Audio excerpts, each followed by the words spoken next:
मुरली अमृत की धारा है धारा, जो देती दुखों से किनारा। मुरली अमृत की धारा है धारा, जो देती दुखों से किनारा।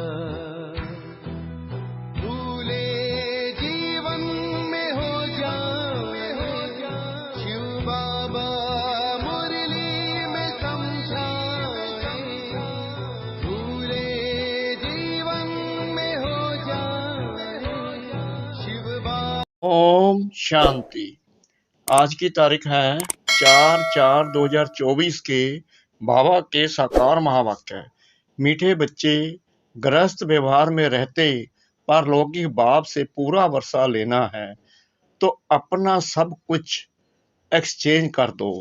यह बहुत बड़ा व्यापार है। बाबा ने प्रश्न पूछा, ड्रामा का ज्ञान किस बात में तुम बच्चों को बहुत मदद करता है? बाबा ने उत्तर दिया, जब शरीर की कोई बीमारी आती है तो ड्रामा का ज्ञान बहुत मदद करता है, क्योंकि तुम जानते हो यह ड्रामा हूबहू रिपीट होता है। इसमें रोने पीटने की कोई बात नहीं। कर्मों का हिसाब किताब चुकतू होना है। 21 जन्मों के सुख की भेंट में यह दुख कुछ भी भासता नहीं। ज्ञान पूरा नहीं तो तड़पते हैं। ओम शांति। भगवानुवाच, भगवान उनको कहा जाता है जिसको अपना शरीर नहीं है। ऐसे नहीं कि भगवान का नाम रूप देश काल नहीं है। नहीं, भगवान को शरीर नहीं है, बाकी सब आत्माओं को अपना अपना शरीर है। अब बाप कहते हैं, मीठे मीठे रूहानी बच्चे, अपने को आत्मा समझकर बैठो। वैसे भी आत्मा ही सुनती है, पाठ बजाती है, शरीर द्वारा कर्म करती है, संस्कार आत्मा ले जाती है। अच्छे बुरे कर्मों का फल भी आत्मा ही भोगती है, शरीर के साथ। बिगर शरीर के तो कोई भोगना भोग नहीं सकती। इसलिए बाप कहते हैं, अपने को आत्मा समझ बैठो। बाबा हमको सुनाते हैं, हम आत्मा सुन रही हैं इस शरीर द्वारा। भगवानुवाच, मन मना भाव, देह सहित देह के सब धर्मों को त्याग अपने को आत्मा समझ बाप को याद करो। यह एक ही बाप कहते हैं जो गीता का भगवान है। भगवान माना ही जन्म मरण रहित। बाप समझाते हैं, मेरा जन्म अलौकिक है और कोई ऐसे जन्म नहीं लेते हैं जैसे मैं इनमें प्रवेश करता हूँ। यह तो अच्छी रीति याद करना चाहिए। ऐसे नहीं, सब कुछ भगवान करता है। पूज्य पुजारी ठिक्कर भीतर परमात्मा है। 24 अवतार, कच्छ मच्छ अवतार, परशुराम अवतार दिखाते हैं। अभी समझ में आता है कि क्या भगवान बैठ परशुराम अवतार लेंगे और कुल्हाड़ा लेकर हिंसा करेंगे? यह रोंग है। जैसे परमात्मा को सर्वव्यापी कह दिया है, ऐसे कल्प की आयु लाखों वर्ष लिख दी है। इसको कहा जाता है घोर अंधियारा, अर्थात ज्ञान नहीं है। ज्ञान से होता है सोजरा। अब अज्ञान का घोर अंधियारा है। अब तुम बच्चे घोर सोजरे में हो। तुम सबको अच्छी रीति जानते हो। जो नहीं जानते हैं वह पूजा आदि करते रहते हैं। तुम सबको जान गए हो, इसलिए तुमको पूजा करने की दरकार नहीं। तुम अभी पुजारीपन से मुक्त हुए। पूज्य देवी देवता बनने के लिए तुम पुरुषार्थ कर रहे हो। तुम ही पूज्य देवी देवता थे, फिर पुजारी मनुष्य बने हो। मनुष्य में है आसुरी गुण, इसलिए गायन है। मनुष्यों को देवता बनाया, मनुष्यों को देवता किए करतना लागी बार। 1 सेकंड में देवता बना देते हैं। बाप को पहचाना और शिव बाबा कहने लगा। बाबा कहने से दिल में आता है कि हम विश्व के स्वर्ग के मालिक बनते हैं। यह है बेहद का बाप। अभी तुम फट से आकर परलौकी बाप के बने हो। बाप फिर कहते हैं, गृहस्थ व्यवहार में रहते हुए अब पारलौकिक बाप से वर्षा ले लो। लौकिक वर्षा तो तुम लेते आए हो, अब लौकिक वर्षे को पारलौकिक वर्षे के साथ एक्सचेंज करो। कितना अच्छा व्यापार है। लौकिक वर्षा क्या होगा? यह है बेहद का वर्षा। सो भी गरीब झट ले लेते हैं, गरीबों को अडॉप्ट करते हैं। बाप भी गरीब निवाज है ना। गायन है, मैं गरीब निवाज हूँ, भारत सबसे गरीब है, मैं आता भी भारत में हूँ, इनको आकर साहूकार बनाता हूँ। भारत की महिमा बहुत भारी है, यह सबसे बड़ा तीर्थ है। परंतु कल्प की आयु लंबी कर देने से बिल्कुल भूल गए हैं। समझते हैं भारत बहुत साहूकार था, अब गरीब बना है। आगे अनाज आदि सब यहाँ से विलायत में जाता था। अभी समझते हैं भारत बहुत गरीब है, इसलिए मदद देते हैं। ऐसे होता है जब कोई बड़ी असामी फेल हो जाती है तो आपस में फैसला कर उनको मदद देते हैं। यह भारत है सबसे प्राचीन, भारत ही हैविन था। पहले पहले आदि सनातन देवी देवता धर्म था, सिर्फ टाइम लंबा कर दिया है, इसलिए मूंझते हैं। भारत को मदद भी कितनी देते हैं।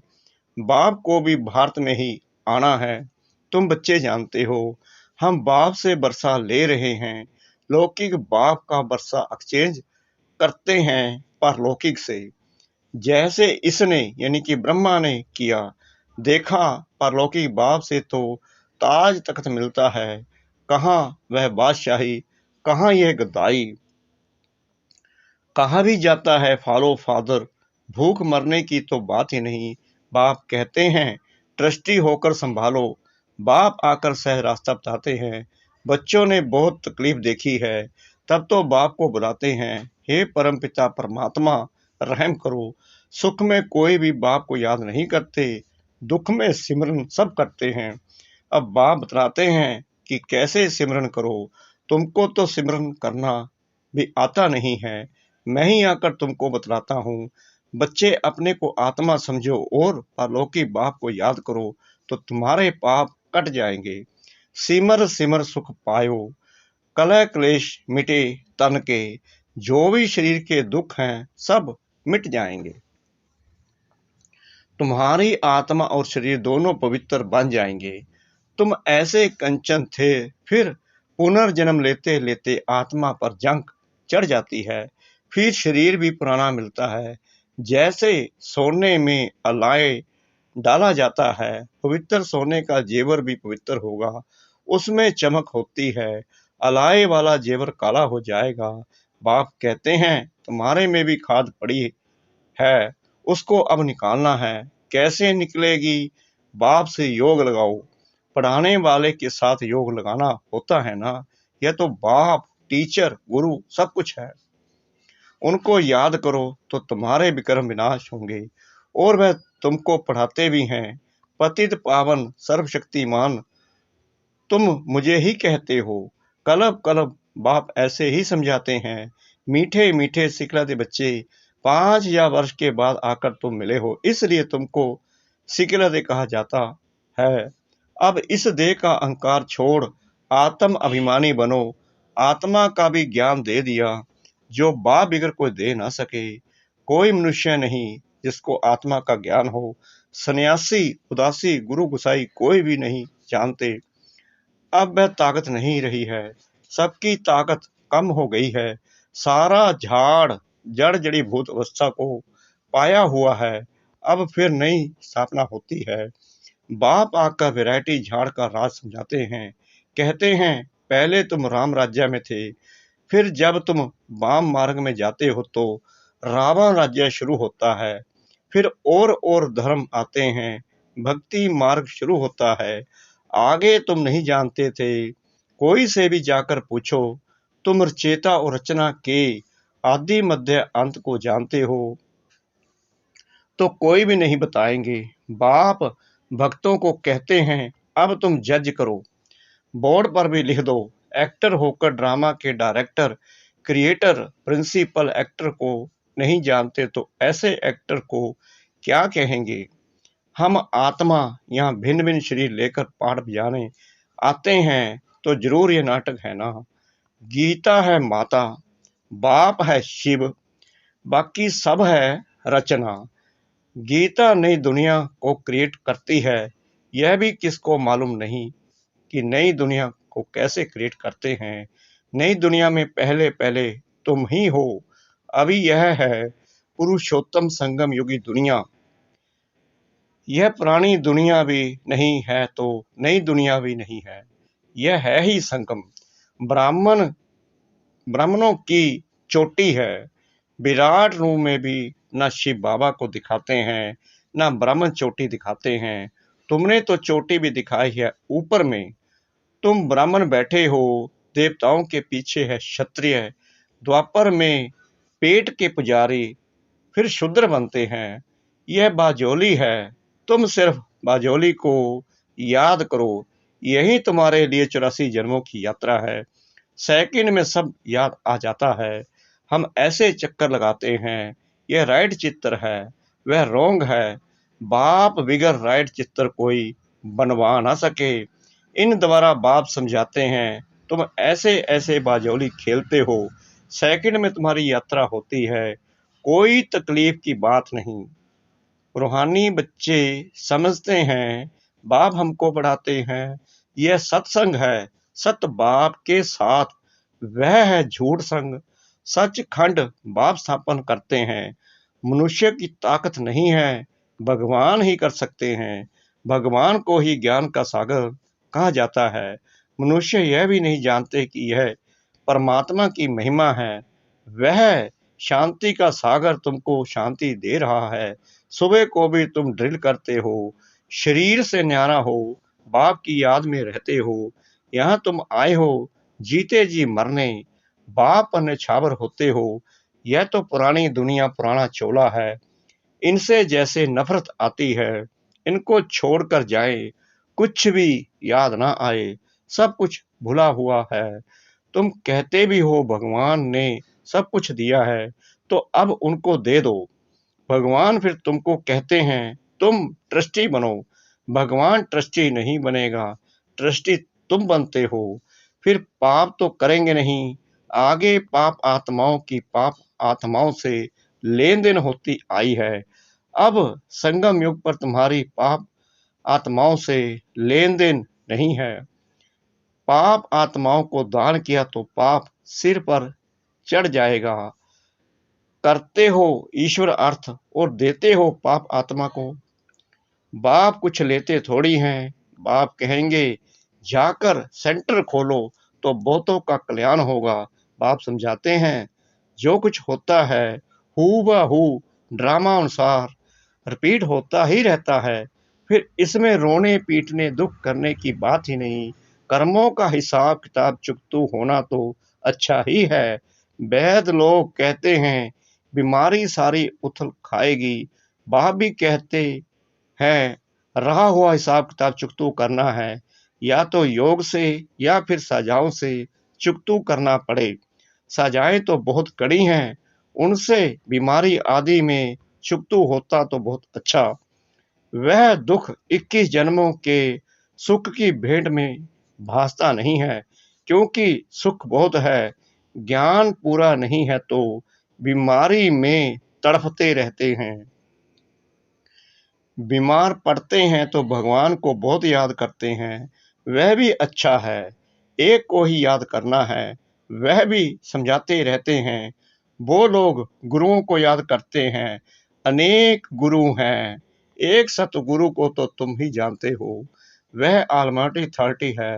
बाप कहते हैं मैं इन वेदों ग्रंथों आदि को जानता हूँ, यह भक्ति की सामग्री है, इनसे कोई मुझे प्राप्त नहीं करता है। बाप आते ही हैं पाप आत्माओं की दुनिया में। यहाँ पुण्य आत्मा कहाँ से आई जिसने पूरे 84 जन्म लिए हैं। उनके शरीर में आता हूँ, सबसे पहले यह सुनते हैं। बाबा कहते हैं यहाँ तुम्हारी याद की यात्रा अच्छी होती है। यहाँ भल तूफान भी आएंगे परंतु बाप समझाते रहते हैं कि अपने को आत्मा समझ बाप को याद करो। कल पहले भी तुमने ऐसे ही ज्ञान सुना था। दिन प्रतिदिन तुम सुनते रहते हो, राजधानी स्थापन होती रहती है, पुरानी दुनिया का विनाश भी होना ही है। अच्छा, मीठे मीठे सिकला दे बच्चों प्रति मात पिता बाप दादा का याद प्यार और गुड मॉर्निंग। रूहानी बाप की रूहानी बच्चों को नमस्ते। हम रूहानी बच्चों की रूहानी बाप दादा को श्रद्धा भरी प्रेम भरी नमस्ते। शुक्रिया बाबा, शुक्रिया बाबा, शुक्रिया बाबा, इस मीठी मीठी मीठी मुरली के लिए। धारणा के लिए मुख्य सार। नंबर 1, सवेरे सवेरे उठ शरीर से न्यारा होने की ड्रिल करनी है। पुरानी दुनिया, पुराना चोला कुछ भी याद ना आए, सब कुछ भूला हुआ हो। नंबर 2, संगम युग पर पाप आत्माओं से लेन देन नहीं करनी है। कर्मों का हिसाब किताब खुशी खुशी से चुकतू करना है। रोना पीटना नहीं है। सब कुछ बाप पर न्यौछावर कर फिर ट्रस्टी बन संभलना है। वरदान सतगुरु परमपिता परमात्मा का।